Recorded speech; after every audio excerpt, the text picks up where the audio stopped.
আসসালামু আলাইকুম। আজকের এই আর্টটা হচ্ছে বাঙালি ঐতিহ্যের থিম নিয়ে একটা আর্ট করছি।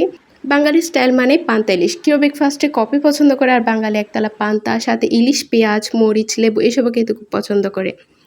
তো প্রথমে আমি চকলেট রেডিশ কালার দিয়ে ব্যাকগ্রাউন্ড এঁকে নিয়েছি।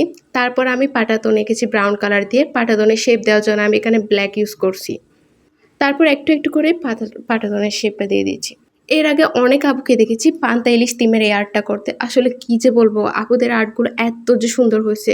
তারপর আমি এগুলো দেখে আইডিয়া নিয়ে এই আর্টটা করছি।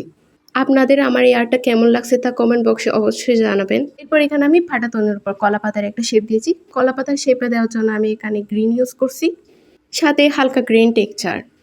অনেকে বলে তোমরা যে আর্ট করো, আর্ট তো খুব ইজি একটা জিনিস। না রে ভাই, আর্ট কোনো ইজি একটা জিনিস না। ৩ ঘন্টা ধরে কোনো আর্ট করে সেটাকে ৩ মিনিট বানানোর জন্য ১ ঘন্টা ধরে এডিট করতে হয়। এটা কোনো সহজ জিনিস নয়। তো এখানে আমি বাতের শেপটা দেওয়ার জন্য হোয়াইট কালার ইউজ করছি। তবে আপনাদেরকে অবশ্যই একটা কথা মনে রাখতে হবে, বাতের শেপটা দেওয়ার আগে হোয়াইটের সাথে একটু ব্ল্যাক মিক্স করে প্রথমে অ্যাপ্লাই করে নিতে হবে। তারপর এটা শুকানোর পর এরপর আস্তে আস্তে পেশেন্স নিয়ে একটা একটা করে বাতের শেপটা দিয়ে দিতে হবে। বাতের শেপগুলো দেওয়ার জন্য কিন্তু আপনাদেরকে অবশ্যই ধৈর্য নিয়ে আর্ট করতে হবে। তারপর আমি এখানে মাছটা আঁকার জন্য ইয়েলো ব্রাউন কালারটা ইউজ করছি। তারপর মাছটাকে একটু রিয়েলিস্টিক শেপ দেওয়ার জন্য ডার্ক কালারটা ইউজ করছি। এখানে যদি কোনো ভুল ত্রুটি হয়ে থাকে সেটা আপনারা অবশ্যই সুন্দর দৃষ্টিতে দেখবেন এবং কমেন্ট বক্সে জানাবেন অবশ্যই।